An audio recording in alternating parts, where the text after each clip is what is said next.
In my experience, Christianity and science have always been opposed, at least as far as other Christians were concerned in my walk. I think that interweaving them was something I had to personally decide to do and personally or actively work through, because the Christian community I was a part of was very anti-science in that regard, very much demonizing of scientists. And I think that's a detrimental thing, because as Christians we shouldn't be scared of what science can reveal to us. We wanted to highlight the voices of a variety of students from different colleges. For some of these students, not only do they see that science and faith dovetail, but they feel like science enhances their faith. But for other students, there's a disconnect. Some of them is tension.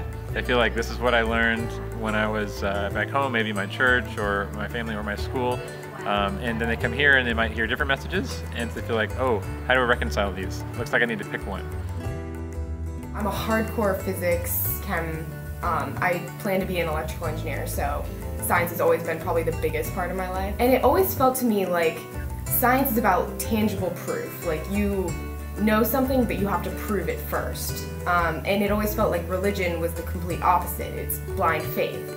And so the two just kind of like directly butted heads to me. And I like to say, no, actually they can be compatible. You can actually have them both. I think thinking about tensions that exist between those are mostly ideas that were presented to me from the secular world and from other scientists, that faith and science couldn't coexist. Really helpful for me has been having role models, so people that I trust and respect that are scientists, and also people of faith. So people that I trust can kind of be bridge builders to bring me into the conversation and help me to not be as afraid. I had some really good role models and teachers that sort of helped me see, how my faith and all this exploration was not in conflict, rather they sort of fed into one another. It was really a journey during college.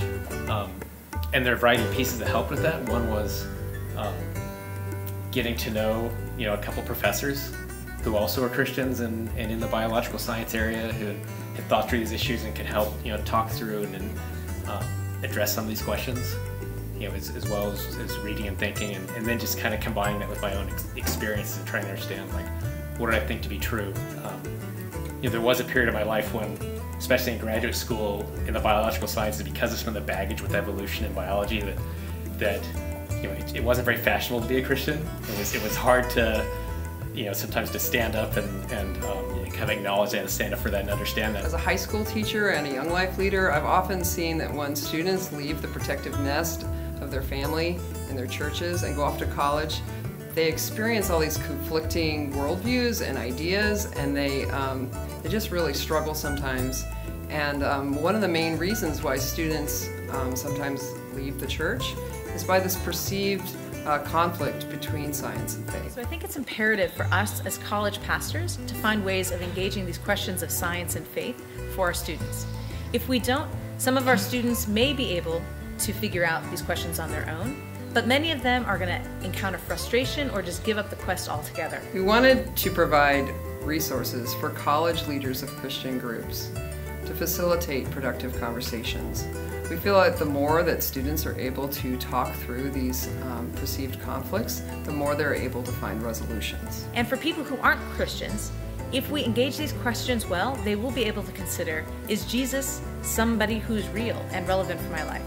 But if we ignore these questions, they'll continue to believe that science and faith are in conflict and they have to choose one. So we as Christian leaders need to find ways of engaging these questions, and good resources are essential. So resources where Christians are dealing academically with this as well as deeply spiritually are essential. I recommend film or discussion guides like the ones that are listed below.